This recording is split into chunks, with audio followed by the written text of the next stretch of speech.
We are back. This is Frankly Hockey. That is the Hockey Insider. Frank Seravalli off his solo Ed Mio effort yesterday. Wi-Fi issues at the Westin in Anaheim for me. Not as easy as it looks, huh, Frank?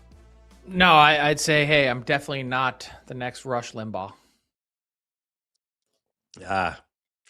But glad to be back here. The Wi-Fi working in beautiful Bristol, Connecticut. I'm in studio tonight and Thursday, a couple Tampa Bay Lightning game. It is February the 3rd, 2026. Frank, happy birthday, Keith Carney, 56 years old. Remember Keith, 1,018 games back when the Ducks made their great run back in 2003. He played like 27 minutes a night.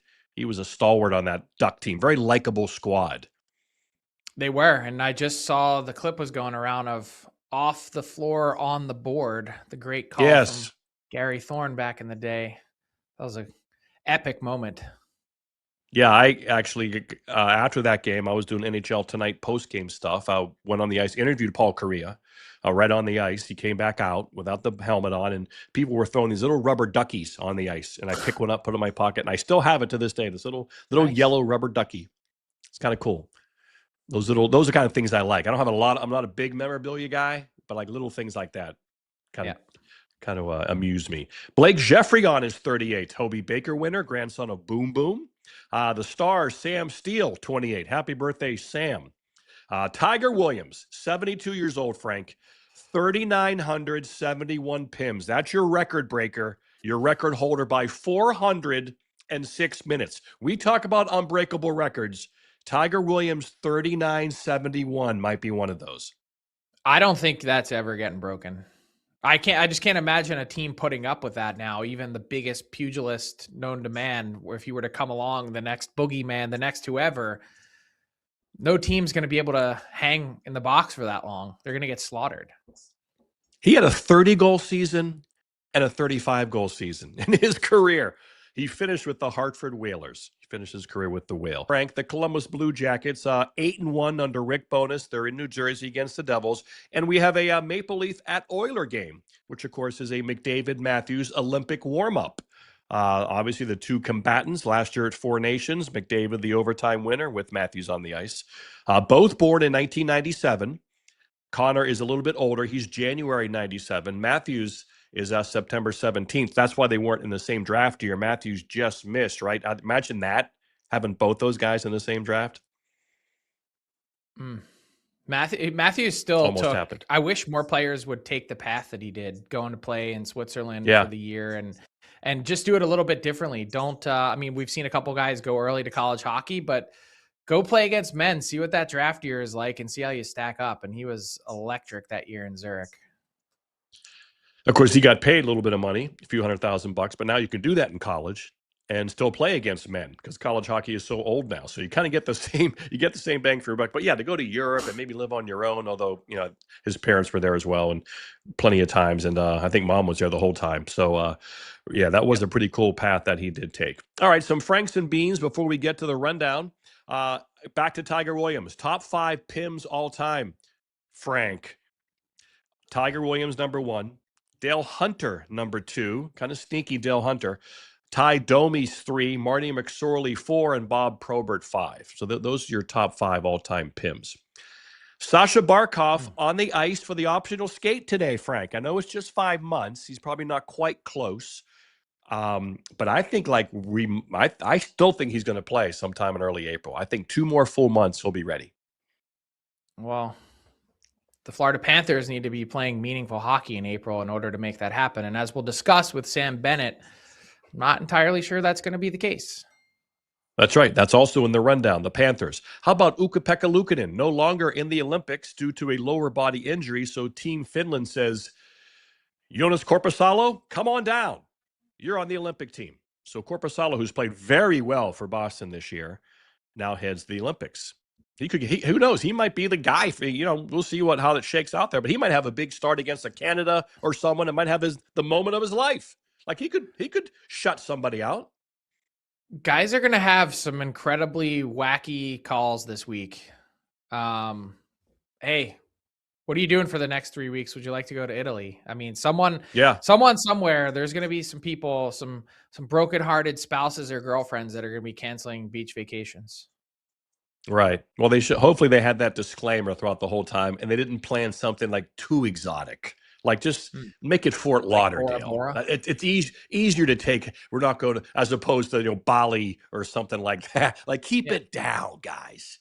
I got the overwater suite in the Maldives. Yeah.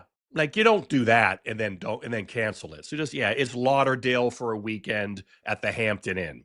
That goes away. We're all happy. Anthony Cirelli and Braden Point won't play again before the Olympic break, Frank. That's got to be some concern for Team Canada, right? I mean, if you're not playing, I don't care if it's a little nick. That's got to be something that Doug Armstrong and Canada have to keep in mind. Well, for sure. And when it comes to Braden Point, I mean, I believe, and don't hold me to this. This is what I was told. I believe Braden Point, they want to see him skating before they leave, or else they'd like to make a change. So they're kind of leaving it up to him. Now, Cirelli is in a different spot. He's been playing obviously a lot more recently. That appeared to be a shoulder injury. But that's why the Bennett news is interesting, not just because of the Panthers and their season, also because he was in that circle of guys to be that contender to be a replacement for either Cirelli or Point. Maybe Canada's going now to the next furthest guy down their list if he's also banged up and unable to go. Again, I don't tell Frank what I'm going to say during Franks and Beans, but I think he can take anything. I was curious about this, Frank. Sean Couturier, 27 game goal drought, 7.75 times 4. Is that a buyout possibility? I'm not real smart when it comes to buyout, like in the math. Like, how do you deal with that? It's obviously something the Flyers would rather not have to pay, but it is what it is. So it's 7 points. Buyout proof because of the signing bonus that's owed. Because of the signing. There you go. 10, 15. He has $21 million remaining in signing bonus owed to him, which makes that deal. Okay. I mean, they're stuck with it. Yeah. I gotcha. All right. So that's a lot of cash. Frank, no deals allowed between 3:00 tomorrow and February the 22nd. At midnight. What are you hearing out there? Your ears to the ground. Do you think will it be a quasi-trade deadline? Kind of maybe try to squeeze in a couple deals. I do think there's a high likelihood that we see an Artemi Panarin trade materialize between now and 3 p.m. on Wednesday. The exact timing to where, who is exactly in the mix and who isn't. We've seen varied reporting on is the extension absolutely necessary or not. Here's the thing. We've speculated enough and drawn a big enough circle around the potential teams that could be involved. At this point, I'm not comfortable in my intel saying a lot more other than that. I know the Rangers would like to make it happen between now and Wednesday at 3. Cool. Words to live by. Aristotle said this: high intention, sincere effort, intelligent execution. That rang true with me today, Frank. High intention, have big goals, go for the moon. Why not? Sincere effort. I'm playing hurt right now. I got a little cold flu-y thing. First time all year, Frank. I thought I was going to go through the whole year, pitch a no-hitter, flying around the country, staying in hotels, being in NHL locker rooms that are disgusting. These guys are licking their gloves and all kinds of stuff on the bench, throwing their mouthpieces in their equipment and throwing their mouths. Of course, they're sick all the time. Of course, the flu bug goes through these teams. But here I am. I'm grinding it out with a sincere effort and intelligent execution, I hope. A couple more Franks and Beans. We're going to talk about Nashville, but just Steven Stamkos, 609 career goals. He's top 20 now. He passed Dino Ciccarelli. He's going to pass a few more guys coming up. 27 goals this year, Frank. He had 27 all of last year. Has not missed a game as a Pred. 137 for 137. Remember the first run, he played one playoff game. Well, he had the one shift for Tampa Bay. He scored that amazing goal, and they won the cup. Now the next year, he played. He was a full participant. And so I think that's kind of in their head a little bit, but he's only missed 5 games over the last 5 seasons. So he's been durable, hasn't missed a game as a Pred. We'll have more on Nashville in the rundown. Thomas Harley, 6th career overtime goal. First home goal, I think, last night, which was weird. Jake Ottinger and the Stars are starting to play well again, Frank. They've won 5 in a row. And Nick Schmaltz, 2nd hat trick of the season. Remember, he still needs a contract, Frank. That's an interesting little thing going on there. Do you think we'll see someone like Schmaltz, again, throwing you a high 4-seam fastball here with the Olympic break? Is this when we see like guys like Schmaltz who needs a deal? You're not playing. Everyone kind of chill. Is this when we have some discussions? Hey, what's your number? Let's get this done. What do you think? I think they've already had initial discussions and conversations. Right. Anyone has in his boat. Yeah. Right. But I mean, it would seem to me like a really smart time to get business done and at least be able to better compute your salary cap moving forward. Maybe he's not in it. Maybe they're just not going to come to terms, and maybe he's going to be that guy that hits the open market in free agency. Maybe that they're looking at in Utah at this season as a sort of outlier. Although he's been a relatively consistent producer, this season is kind of feels like on another level for him. So a lot of times when it comes to a player hitting a mark like that, the team says, well, that's great, but we're not going to pay you a premium because you had a fantastic contract year. We know what you're like because we've seen you for the last however many years going way back to Arizona. Remember, the Vancouver Canucks did that with Bo Horvat. He was having a monster contract year. He had like 20 goals in December. And they said, we love you. We want to keep you, but we're not paying the extra premium because you've been great just this year. So we're going to trade you to the New York Islanders. I'm not saying that's what the Mammoth are going to do. They're very likely to keep him. But nonetheless, teams don't like that contract year bump that prices players out. Leon Draisaitl, actually Sabres. Don't talk about the Sabres. We have to talk about them. Alex Lyon, 8th straight road game. Dominic Hasek never won 8 straight road games with the Sabres. Franchise record for Alex Lyon. Sabres win again. Draisaitl is one of 3 finalists to serve as Team Germany's male flag bearer at the opening ceremony Friday. The only player, Frank, to serve as an Olympic flag bearer while representing an NHL team, Chara in Boston, 2014 for Slovakia. I'm shocked Crosby hasn't been a flag bearer. Who is the U.S. flag bearer this year? I don't know. My flag bearer knowledge is not strong. Well, but I'll try to have it for tomorrow. Guitar knowledge. I'll have it. That's good. I got that. I'll try to get that for the show tomorrow. Avalanche first shutout loss of the season. Red Wings beat them. Casper scored. Ever since Tom McClellan put Casper with Raymond and Larkin, he's woken him up. He's a good player. I like him. I liked him last year. As Detroit's first regulation win over Colorado in nearly a decade, Frank. How about that sentence? And Devon Taves, after missing 13 games, Frank, back. Landeskog and Natchez remain injured, but they're going to play in the Olympics. So it looks like Landeskog is good to go at the Olympics, and then right after for Colorado. They've been average since he left. Do you think it's all Landeskog, or do you think it's Landeskog and Taves at the same time? Yeah, probably a little combo platter, but I do think he is such a calming influence on that room, such a giant presence. Maybe too big, because when he's gone, like he has been, it's a void. So, don't be so impressive. It's not good for the rest of the team. I'm just shocked that they're going to be ready to play in the Olympics and have missed so much time. Yeah, really. Right. But maybe they figure it's a What's good their record without Landeskog? It's like 6-5-2, 5-6-2. Like it's very mid. It's been like 14 games and it's very mid. So it's not, it's, and Taves, like you said, that's a big miss too, because they probably need a defenseman anyway. So when you take one out like him, it really slots everyone. Kind of like what Quinn Hughes did in Minnesota. Once you add him, everyone is slotted perfectly. And so a great player like Quinn Hughes, that's why he's MVP material, because he affects everything besides his own stats. You nailed it. 5-6-2 without Landeskog.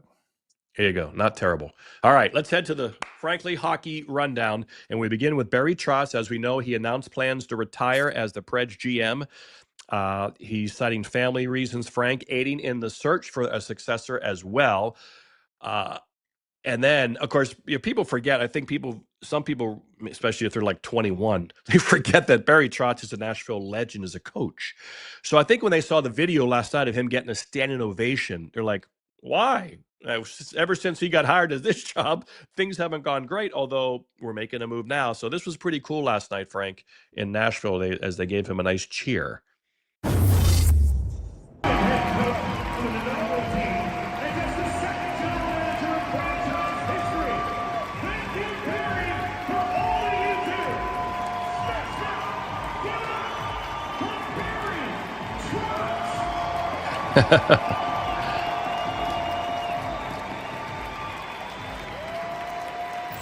Franchise How icon. about how about him flashing the heart sign? Pretty strong.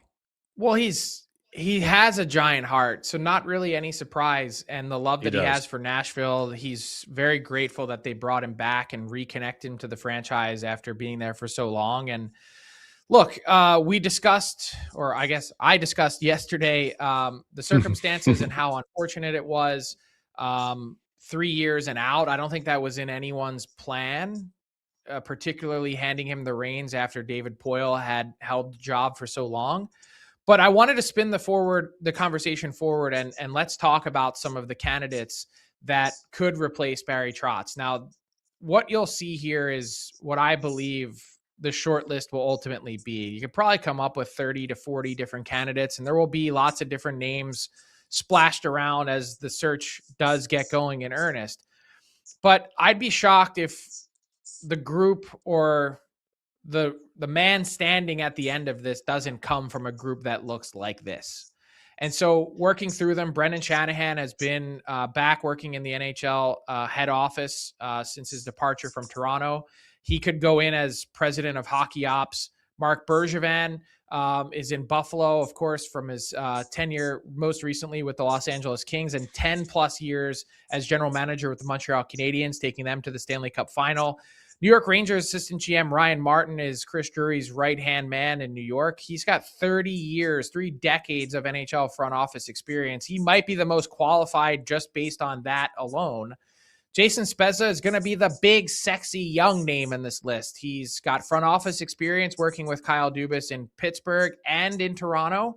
And, of course, a long and storied career as a player. Now, here's the one I really wanted to drill down on, and that is NHLPA player agent Judd Moldaver. He has maybe the best client list in the league, maybe not in numbers, but certainly in star quality with Connor McDavid, Austin Matthews, Roman Josi, Nashville Predator, of course. And I think as this trend, Bucci, has evolved in recent years, we've seen it in other sports too. Agents have come in and have done a really nice job. They know the landscape. They know the people. They know how to construct a team. They're in conversation and learning every day from 32 people around the league. Kent Hughes is the latest example, but he came in to work with close friend Jeff Gorton, who was from the New York Rangers. They're in Montreal together and doing a great job putting that team back on the map. But Judd really stands out to me as an interesting candidate if they could make him interested in the position to leave his client base. Yeah, Bill Zito as well, as you mentioned, someone who builds an agency. They know how to. That's an organization, right? And obviously, they know players. They can communicate with players. They're very good communicators, which is very important when you run an organization. So yeah, that's a. I like Spezza. I just think, like you said, he's been well trained in 2 different locations. He's kind of seen 2 different sides of it. The boilerplate of Toronto. Now the weirdness of Pittsburgh, it's like, which I think reminds me of Nashville. You got these veterans, these Hall of Famers, but you got to kind of retool, but you can't tear it down because that takes 10 years. But if you do tear it down and show early signs, that guarantees you probably a 10-year run with your second contract. You know what I mean? And I just think Spezza has great people skills at being a player and now getting trained in the business. Something about him I like, Frank. I think that would be a neat, fresh hire for a team who's now looking, like I said, trying to figure out this transition. What do we do here with Spezza and Marchessault and even Josi? You know, I can see we want you here for the rest. You're here because you're going to be in our organization some year. So that's a great list right there. I think it's very diverse. You can go many directions. Well, and I think the 2 players at the very bottom, 2 former players, 2 former executives, Chris Pronger worked with the Florida Panthers. Rob Blake, of course, was general manager in Los Angeles for 8 years. Do they want it? That's the question that I would have for them and why I sort of put them in lowercase. They've made piles of money. They don't need to jump back in if they don't want to. I think that they could be interested in the right circumstance. But I'll tell you what, in canvassing the league in the last 24 hours since this news broke, there are a lot of people that are very interested in this job, not because it's one of 32, but they believe this is a place that you can win with solid ownership in the governor, Bill Haslam, but also there's a place that players want to play. Players love living in Yes. Nashville, even on a disappointing, at times miserable run these last 2 years. Those guys are not excited to waive their no move, no trades because they like living there and their family likes living there. So that's an easy place to recruit from and an exciting fan base that there's a lot of positives and not really very many negatives. Right. It's an exciting city, but it has rural settings. You can buy land, have land. It's tax-free. It's a good, sneaky travel area. You're right in the middle of the country. You don't ever have colossally long flights and a lot of real short ones. Yeah, it's a great place, absolutely for sure to play. And how about the team last night, Frank? They're down 5-1. They erased the deficit. It kind of reminded me of that Doug Armstrong bite we ran earlier in the week. Embarrassing, because that's what last night was for St. Louis in a nutshell. They're now 3 points out of a wild card. Basically, I see it, Frank, 6 teams for 3 spots. Seattle, Utah, Anaheim, Kings, Sharks, Preds. 6 teams for 3 spots. Now, of course, that the Pacific Division third place is up in the air. That's not up in the air for Nashville. You know, they have to, the wild card's all they have. So, but basically, you have those 6 teams: Seattle, Utah, Anaheim, Kings, Sharks, Preds. 3 of those teams are going to make the playoffs. And like, that's a good, I mean, out of that mix, that's a good story, right? Maybe the Kings, we're used to them. But any of those other teams, Seattle, cool to get them some more playoff run. Utah, very cool. Anaheim, great comeback for Quenneville and Verbeek and them. And then the Sharks with Celebrini and the Preds, because people bury them. I'm burying the Preds. I'm sorry. I'm not a believer in Nashville. I don't believe what they're up to. I think they're heading in the wrong direction. And I don't want to be too harsh, but I just think they've been on a nice run of late, kind of really since Barry Trotz said in November, I need 7 to 8 more games to figure out what this team is. And I think Andrew Brunette deserves full marks because it's clear that of all the rumor and speculation that the Preds players have not quit on the coach, I'm like stunned by what we've seen from the Kraken. The Sharks are right there. I just think there's too much talent elsewhere, teams that are a little bit more complete that are going to be in a position like in LA to just put together 10, 14 good days when it matters most and be able to be a playoff team. Yeah, you wonder if they have, like you said, that 7-game, 8-game win streak in them. Saros certainly could get hot, scorching hot. They have veterans, plenty of character. And so we'll see.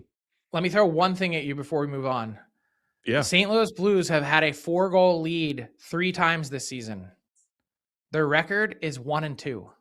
Oof. I don't know how that's possible, but that's an incredible stat. Hey, congratulations, Zach and Odette Rorensky announced they're going to have a baby boy in May. If Columbus makes the playoffs and they make it to the second round, Frank, we could have a scenario here. We could have a baby scenario.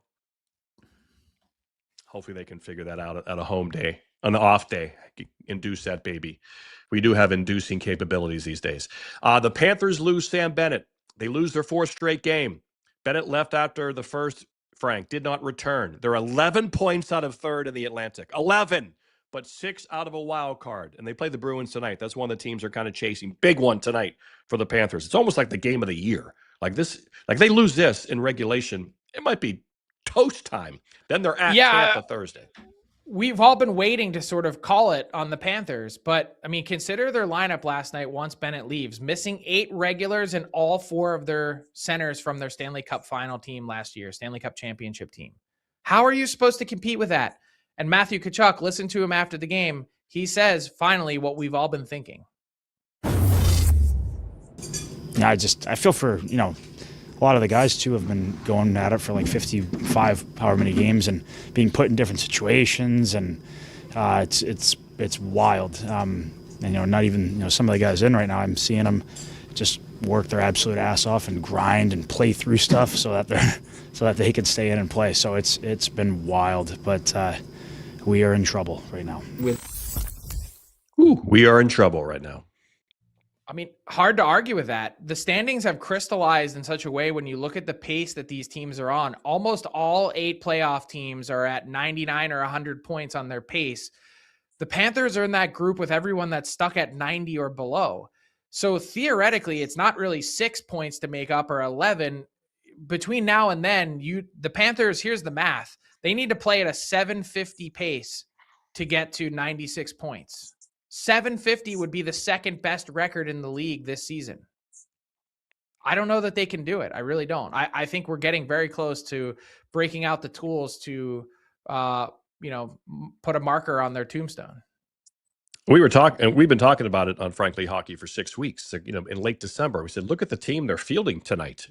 That's not a very impressive team. I mean, it's just the way it is. It's not their fault. It's injuries. But you reach a point where, okay, here's the team. There's not a lot there. That team's not going to win 5-6 in a row. They're not going to go 8-2 out of 10. They're going to be like mid, which is what, because of the injuries, they've been. Okay, so if Bennett is out, we don't know a timeline yet, but if he can't go to the Olympics as an injury replacement, that's also important to point out. Seravalli and Point, very much question marks. That kind of leaves a circle around Zach Hyman, Wyatt Johnson, Mark Scheifele, and Connor Bedard. If Bennett's out, those are the 4 guys that are in that mix to fill 2 spots. So keep an eye on Bennett, Seravalli, and Point here over the next few days before those charters get gassed up to leave on Saturday night. For sure. But if there's one position Canada's very strong at, it is center ice. So that's one thing they can handle. Speaking of center icemen and speaking of Canada, Connor McDavid pens a love letter on the eve of the Olympics. I didn't realize the Players Tribune was still a thing, Frank, but apparently it is. And McDavid gave them some traffic yesterday. It was so well done. And I think for some clarity, typically these are ghost written, but a lot of it is using the player's words. And no one else could come up with this other than Connor McDavid himself. I just wanted to read this one excerpt. This is from Four Nations. He said, there's this moment I'll never forget. Before the OT started, we were sitting around the dressing room and everyone wanted to just get back out there and drop the puck. And I remember looking around and there was Sid, Marshy, Doughty. And I really just remember how calm they were. They weren't afraid of the moment. All these legends of the game just in the zone, tying their laces, retaping their sticks, locked in.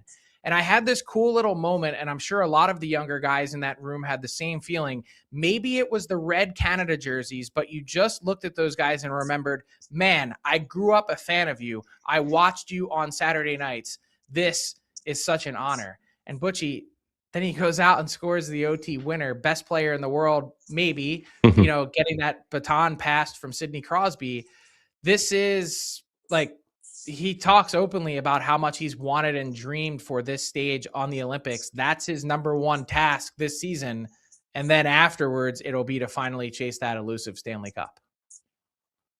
Yeah, again, these are obviously ghost written to get some help. But overall, there was some stuff in there we really haven't heard before. And in fact, I talked about that last year before Four Nations. Like I was saying, Connor McDavid hasn't won a trophy in about 10 years. And going back to, junior and, the Erie Otters, he didn't win the Memorial Cup as an Erie Otter.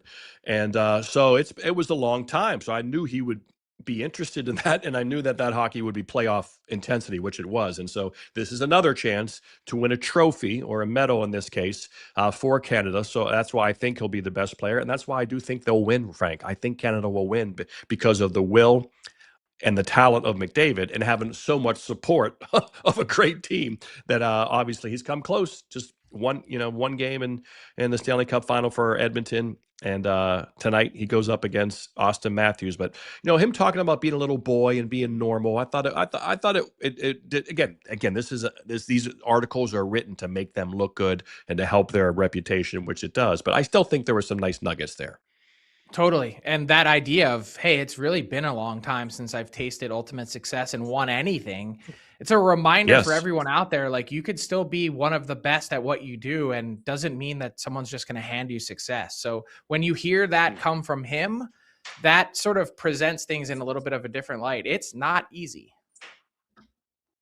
And again, just like all these new Netflix documentaries, unfortunately, the subject is a part of the production. So you always have to take that with a bit of a grain of salt. But still, I highly recommend going to read the article. All right, before we get to Craig Button, he's our Frankly Hockey guest. Let's talk about the Bedard Celebrini Bowl last night. The Blackhawks end a 5-game losing streak. They beat the Sharks 6-3. Bedard scores on the power play, Frank, 181 points, under the age of 21. No Blackhawk players ever done that before. Ryan Donato, 4-point game. Good for him. Spencer Knight, obviously playing great goaltending for that goalie for them. And, of course, they got decisions as well, Frank, for unrestricted free agents. Connor Murphy, Jason Dickinson, Mikheyev. Do they trade them or do they re-sign them and keep them for the future? But the Bedard Celebrini Bowl got some traction last night. It did. And here's this is the perfect way to bring in Craig after my little rant, but everyone wants to compare these two guys. Hey, who's better? Is Macklin Celebrini better than Connor Bedard? And all these different, this conversation, it's like ongoing every time they meet. I don't know why we do this. I just think it's such a lazy narrative. Like, how much time have we spent comparing Steven Stamkos and John Tavares? Like, none. They were number 1 overall picks, 2 centers. Like, why do we feel the need to bang our head against the wall and draw a line in the sand and say, this guy is better than the other guy? Bedard didn't really have the same opportunity to enter and be an immediate impact player in the way that Macklin Celebrini was. He's not built the same way. Celebrini's been training as a pro since he was 12 years old. He was going to have the immediate success, and not saying that that makes him better or worse than Bedard. It's just that the reason they call it scouting is because it's who's best at 25, who's making the biggest impact. And the answer is that both these guys may be on relatively similar planes when it's all said and done, carrying the torch for the Western Conference. I just think it's such a lazy narrative, and I wanted to touch on it for 2 seconds before bringing in Craig. All right, well, let's bring in Craig Button now. It's kind of like the whole 2016 thing, Frank, right? People look back to a simpler time, and that's what here we are now in 2026, and there's tons of content to be filled, so they're going to look for anything like that. You know, Macklin versus Connor, but they are both sensational players with incredible competitors. That's what I like about them, Craig. It's my favorite quality both of them have, is that they play life or death hockey every shift that they're out there, especially Bedard this year. He's blossomed. I think he's felt a little less pressure now, and now he's just going as with that killer instinct that I like in my athletes. Yeah, there's so much to go off of here, and a lot of things that I have to say. But Frank, you're right in terms of like Bedard and Celebrini and the narrative and cares. See, what I don't understand is, like, we've had the goalie fights. Why don't we have the number 1 overall fights? Wasn't that funny? That little fight between the two of them. You want to go? I Good. Chuckled with. Yeah, really, like the two of them having some fun, as they compete. It's really interesting too. I was listening to something the other day, and I don't know where it came from, but they were talking about, McDavid, like, he's angry, and he was upset when they were talking about McKinnon being better than him. That's not what drives Connor McDavid. It's not what drives Nathan McKinnon. It's not what drives great athletes. They want to be the best every time they go out on the ice. They're not angry, they're driven. And, we're going through this now, and I'll ask you guys this because it all dovetails into what we were just talking about, Frank, is that, you think about Gavin McKenna, and we go, Gavin McKenna is not Macklin Celebrini. Oh, really? Oh, thanks for telling me that. Like, I wouldn't have known by watching the two of them play. Like, just what a surprise. So, you get into this, okay, are they elite players, franchise, whatever they are. And I was thinking about this last night as I was watching I was watching the game Sunday and then the game last night. Nikita Kucherov is an absolute superstar, franchise player. He was a 2nd-round pick. Did anybody, even when he was 21 or 22, did anybody call him a franchise player, superstar? No. Kaprizov, did anybody as a 5th-round pick ever call him a franchise player at 23 or 22? They say, oh, yeah, he's ready for the NHL.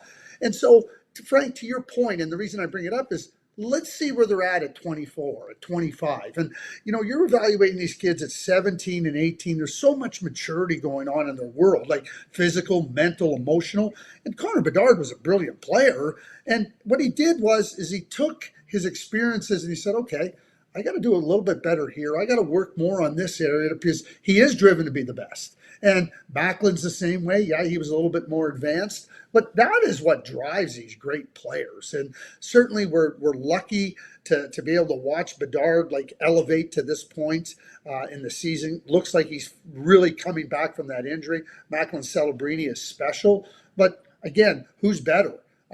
If you ask, and Frank, we've done this before. John, you've seen this all too. Okay, who says no? Macklin Celebrini for Connor Bedard. Well, both teams say no. They're not trading. San Jose's not trading Macklin, and Chicago's not trading Bedard. So why don't we just enjoy what these two brilliant young players, he's, Connor just out of his teenage phase, and Macklin still with some time to go.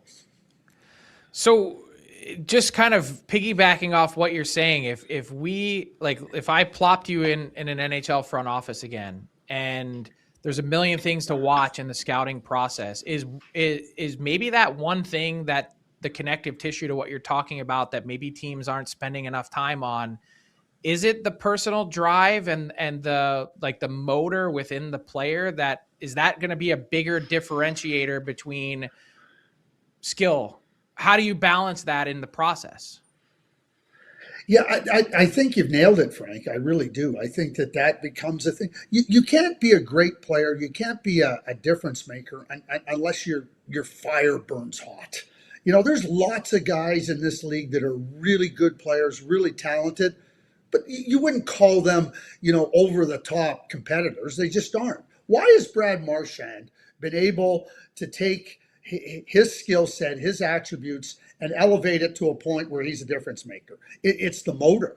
It's the motor. Because his tires aren't anything that you would look at. His chassis isn't anything you would look at. He doesn't have a next gen process. I mean, he's a smart, brilliant player. Don't get me wrong there. He doesn't overwhelm you with a shot, but it's the fire. It's that burning desire. And I'm always reminded of what Wayne Gretzky said. And there's two parts of this that I'm going to say. Wayne Gretzky said, I always wanted to go out and be at my very best because I never knew who was coming to watch me for the first time. I didn't want to disappoint them. That's a drive. That's an inner drive that says, I got to show up tonight. And, again, the challenges are a little bit different than when Wayne was playing. I get that. But Mark Messier told me this, and I've never forgotten it. Now, Mark and Wayne are the same age. And Mark said to me, one of the greatest players that's ever played, said, I looked up to Wayne. He said, we'd get back from a commercial flight from a trip on our equipment, and Wayne go, let's go practice, let's go play, let's get out there and let's go do it. And he said nobody said no because Wayne drove the bus literally and figuratively, not literally. But again, that inner drive that pulls everybody along, that literally pulls everybody along. Frank, that's what you're looking for. You're looking for these guys. Why was Tom Brady a 6th-round draft pick that became arguably the greatest quarterback ever? And it's because of the drive. And he talks about that all the time. And I think that and whoever gets the formula figured out is going to make a hell of a lot of money, because I think teams are trying to figure it out, but it's hard. And here's what makes it difficult, just then I'll finish up with this, is that you're watching these kids at 16, 17, 18. They're really good. They're the top of their class, but they haven't been tested against the best in the world at the next level. And that becomes an eye-opener for a lot of these players, and realizing how hard it is, and then going, okay, am I ready to do the hard? Some of them are really gifted. They're not ready to do the hard. And this isn't an exact correlation, but it kind of reminds me of Maurice Richard and Gordie Howe when you said, Craig, neither team would trade one for the other. They have a 7-age difference. So, when Gordie was coming on, Maurice was a star, but Montreal held on to Maurice Richard. His last 7 years in the league, he won 6 cups. He was 31 years old, and then they go on this run. He wins 5 in a row to end his career, then he retires.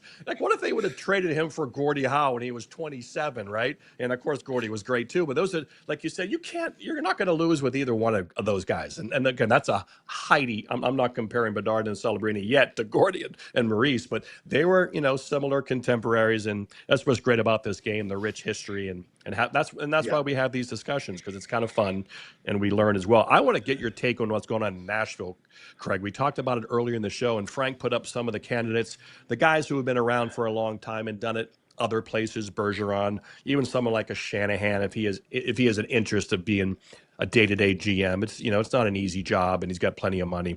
But someone like Jason Spezza, who I like, he's kind of an up-and-coming guy who's getting trained, I think, the proper way. Then you have an agent. These agents have built companies and they've built organizations. That's a great skill set. What do you think about that board and about what's going on in Nashville? There's lots of I'll get into the now. There's lots of candidates, and there's one job. There's a lot of very competent and I would say ready candidates. I mean, I'm going to mention 3 that aren't on the board, and to start with Jeff Kilty, who's been with the Nashville Predators as assistant GM for a long time, knows the inner workings of the franchise, was the GM of Team USA that won the first World Championship in almost 100 years. I think Jeff's really bright, and so institutional knowledge. You could go that path with Jeff Kilty. Jamie Lagenbrunner's in Boston. Like, I think Jamie is outstanding. I think that Jamie's ready to be a general manager, just like Jeff is ready to be a general manager. And I think that when you look at those two guys, I mean, Jim Nils, 1,000 games as a GM in Dallas, and certainly, we'll see where he goes at. My own personal feeling is that when Jim steps down, Jamie should be the next GM in Dallas with his roots in Dallas, but a certain candidate. And then Mark Hunter, who to me is just a brilliant hockey mind and really knows. But all I'm doing is adding to this list. I think you can make a case for anybody, and depending on what you want. You see Judd Moldaver on there. I mean, look at what Kent Hughes has done in Montreal. Well, why would Judd's name be on this list be something we go, oh, geez, Judd? Like, listen, you're right. They've built things. They're really, really good. I mean, I would say that it's interesting with respect to trying to figure out what is Nashville looking for? Because I think everybody will bring a different skill set. Everybody will bring different experience. So what are you looking for in terms of the profile that you want that person to possess? And that's always going to be different. Brian Burke, when he went to Toronto, they were looking for somebody that could get that franchise turned in an upward direction. I mean, Brian gets a lot of flack for trading for Phil Kessel, making that move. He gave up the second pick that ended up being Tyler Seguin, the ninth pick that ended up being Dougie Hamilton. But Brian was in there because of the work he had done in Anaheim, like taking a team that had kind of moved along, and then made two signs or trades for Chris Pronger, just a magnificent trade. Get Scott Niedermayer to come over, and that puts them over the top. So that's what Toronto was looking for at the time. And so people, what's Brian going to do? Go in there and say, oh, well, I can't get Phil Kessel. I got to hang on to these draft picks. So I give that example of what an organization may be looking for in terms of the profile of the person. But I think the names you mentioned, there's other names that I haven't mentioned. There's a lot of really good candidates. Now, as it relates to Nashville, here's the comment I'm going to make. It will not surprise me one bit if Barry Trotz coaches in the National Hockey League again. I love Barry. I think Barry's an incredibly intelligent guy. And the work and the effort that goes into a coach and the work and the effort that goes into being a general manager are significant, but they're different. And as a coach and a long-time successful coach, you can touch everything. You can touch everything shift to shift. As a manager, you're looking, oh, should we wait for the trade deadline? Hey, how's that first-round draft pick progressing? Everything's waiting 10,000 feet. There's a timeline. And I think, in my own view, Barry's background as a coach, it's much like Daryl Sutter, top-notch coaches. They ended up in the management, but they can't touch things in the same way. Now, I'm not suggesting that's why Barry stepped away. I heard what Barry had to say, but it won't surprise me if he ends up coaching again in the National Hockey League. Yeah, I was just going to ask you, you've known Barry for 4 decades.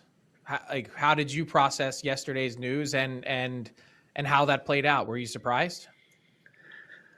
When you first hear the news, Frank and John, yeah, you're a little bit surprised. But as I just explained, when I sit back and think about it, and this is one of the many beautiful things about Barry, he's selfless. He goes, wait a sec. Like, this isn't right for me right now, so it's not right for the organization, so I'm going to step away. So that doesn't become surprising. And what I just talked about with the coaching and the managing part of things, I think that Barry, he's not afraid of work. He's not afraid of digging in, but it's a different kind of work. And I think he recognized that. And so you go, whoa, geez, Barry stepped down there. I stop and think about it. I hear what he has to say, and I go, okay, that's Barry. That's Barry putting others ahead of himself.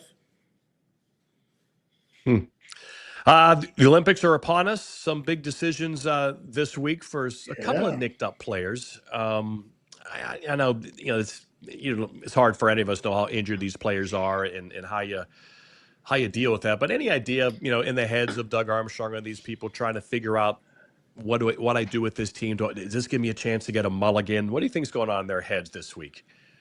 Well, the process is a pretty significant and long and intense one as they're going and debating who's on the team. I mean, all of us sit here, we can name 15 players that are going to be on the team. It comes down to the next 8 to 10 players. What do we want? What are we looking for? What do the coaches want?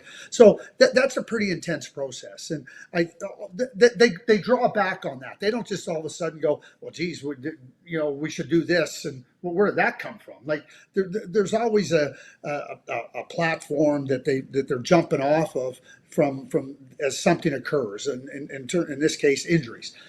I think two things now with them. Then I'll just talk about Billy. I mean, probably in Sweden too. I know talking to Jari Lehtinen with the injuries that they've had in Finland, you have to deal. But here's what I'm going to go at with Billy and Doug. Players that are hurt right now, you got to have the honest conversation with them, and they better be honest with me. Like, what percentage are you able to come over there and help us? Because 75% can't cut it. So we can't. Once you're named to the team, like if we're uncertain, we don't have to put you on the list on the night before the tournament starts. But if we're bringing you over there and we put you on the list, we got to know that you're close. Nobody's at 100%, but you're close there. So that's a great point. That's a great point. You have to have that conversation with the player, and they better be honest with you and whatnot. And so now I think for Billy, it's different. Look at their pool. I mean, they're going to finish first. Like, there's no way they're going to go 3-0 in their pool, so they're going to get a bye right to the quarterfinal. Right. Canada doesn't have the same luxury. They play Czechia right off the bat. That's their first game. Czechia is wired to play. Canada still doesn't know who their goaltender is going to be. And all of a sudden now, you lose that first game, you're not ready to play, or you got guys that aren't ready. When I say not ready to play, I'm talking about, you're not at full strength. All of a sudden now you're playing on Tuesday, ready to have to come and play on the Wednesday in the real quarterfinal. Is that what you want? So I think it's very different. Sweden and Finland are in the same pool. So I think for Sweden, like, I don't know where Elias Lindholm is going to be right now, but they just put him on injured reserve. Is he going to be ready? We've seen 2 players already fall off. So whoever finishes first there is got to bye right to the quarterfinal. So you start to, these are other things that you got to consider if you're Bill Guerin, if you're Jari Lehtinen, Swedish management, Doug Armstrong, where are these players at? And I think they have a very clear idea of who the replacements will be in case of injury here, injury there. I don't think it'll be any of this, wow, where did that come from? I think it'll be very, very obvious who I shouldn't say very obvious. I think that they'll be very obvious in terms of who the replacements are. Okay, so it's been very obvious to me and John that if Braden Point can't go, like we've been saying, Zach Hyman, like who has been better than Zach Hyman of late? Would that be your guy? Absolutely, and it's not just because of what he's done lately. I mean, you think about what he's done over the last 2 seasons, and who has more pressure on them going into this Olympic tournament, bigger spotlight, brighter spotlight than Connor McDavid. So my goal is I want Connor McDavid to be as comfortable as possible. I'm using comfortable, knowing what he needs and everything. Listen, the 4 nations, they continue to try to work through that with Connor McDavid. They had players up, they had players down, they had players moving around. And I think now on the Olympic stage, having somebody that can really understand what Connor needs and Connor can feel comfortable with that player, it's Zach Hyman. To me, it's really easy. Awesome. Thanks so much, Craig. Great appearance once again. Great talking hockey with you. Love chopping it up with you. And enjoy the Olympics. I guess we'll see you on the other side. Oh, it'll be awesome. Are you guys going over? Frank you're going, aren't you? Yep, I am going. When do you leave, Frank? I leave Saturday night. Okay. And John, are you going? I'm not going. I'll be here stateside. So, all hours of the morning. Yeah, I know. I was looking at some of the schedules, but I'm excited. It's been 12 years. I'm excited. I can't wait. Yeah, I can't wait. Well, safe travels, Frank, and can't wait for the tournament to start. We'll talk to you guys. Thanks. Thanks, Craig. Greg Button on Frankly Hockey. Time to ask the insider one word to describe this bounce, Frank. I should have said bounce is, I guess, in the question, because this was double wild. Stroink. First of all, look at that sauce from Urov to Tarasenko. It's all about the Post, sauce. back of the melon, back bar, crossbar, settle. And then how does it not roll back off of the crossbar again and then hit Dobesh and then just go in? Stroink. 4 How Stroinks. does it stay there? Post. Look at this. We got post, melon, bar, Bananas. Great stuff. I love that saucy pass from Urov. So That guy's so coming on. would I think he's saucy going to be be. your word? What would your word be? I think so. To me, that's where I just love that pass. A little heel to toe, little elbow up, little saucy thing to Tarasenko, who's come alive. So yeah. What didn't Quinn Hughes get 4 more assists last night in that game as well, or something? Not a big deal. Sick. Another 4-point night on 4 goals. Very good. Hashtag hockey. Electric National Anthem in the Steel City. Black History Month in Pittsburgh. And your boy, Chuck Anderson, was shredding. Listen to this.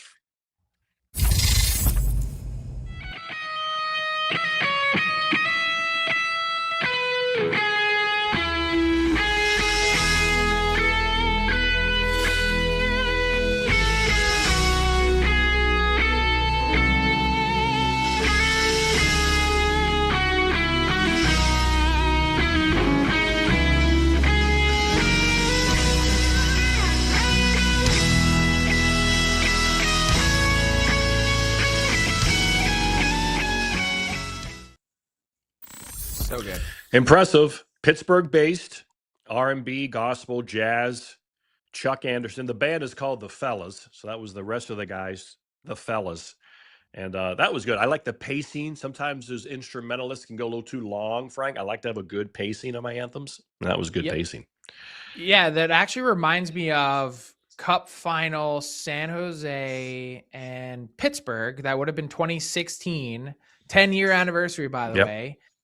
The guys from Metallica did the national anthem there, and oddly enough, they all ended up sitting next to me. So I watched the game next to the guys from Metallica. They just came up into the press box, and that's where they hung out. We were in the press box was like in one of the upper bowl sections. And so all those guys that were just down there playing the national anthem was like, whoa, I looked to my left like, hey, I'm watching the game with Metallica. Wow. Lars and Jimmy and the whole gang, huh? The whole crew. It was epic.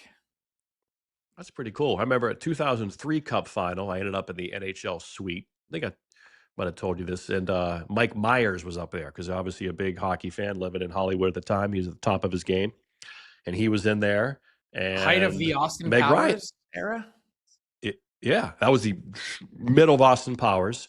And Meg Ryan was up there too. That was pretty cool. You've got mail. So I meet Mike Myers real quickly.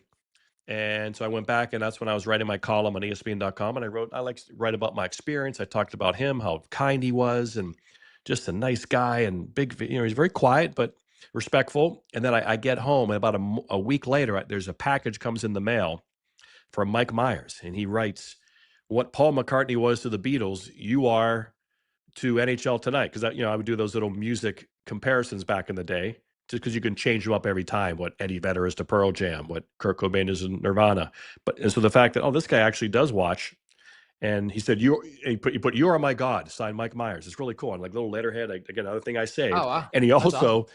he sent an action figure of Fat Bastard in the plastic. And because I'd mentioned how much my son, Jack, at the time was 4, liked Austin Powers. In fact, so he signed, to Jack, your dad is cool, Mike Myers. He wrote in a black Sharpie on the plastic outside the Fat Bastard action figure package.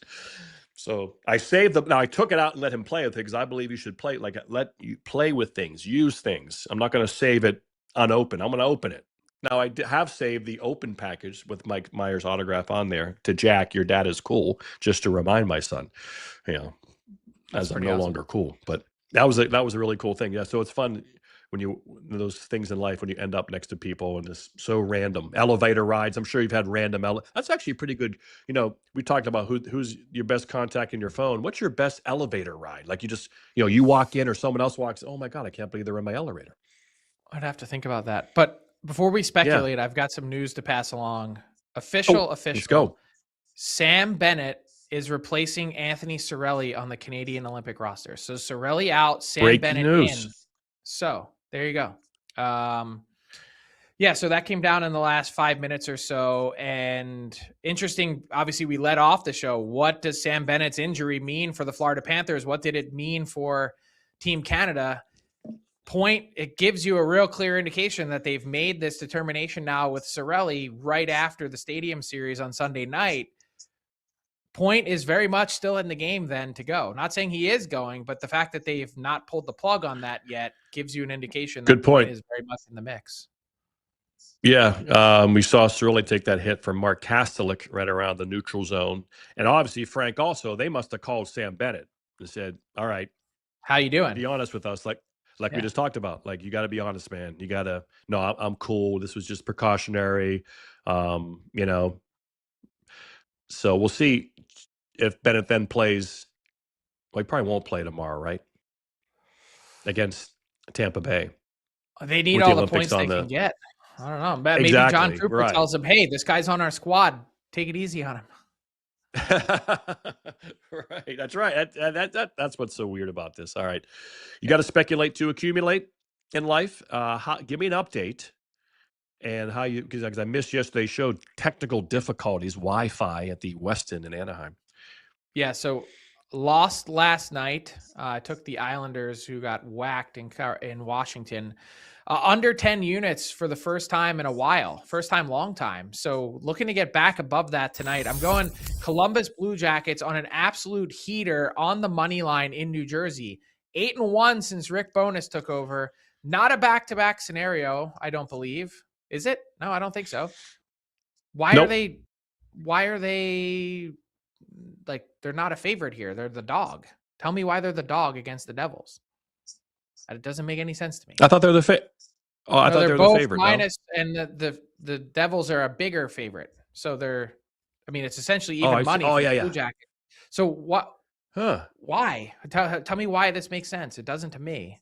Yeah, and maybe the Zach Werenski news for the Blue Jackets. I'm sure the guys we have hearing, hey, my wife's pregnant, could have my first son in May. That I could lift the team up here on a cold February day, and I don't know, but it doesn't make sense, so I'm going with it. All right.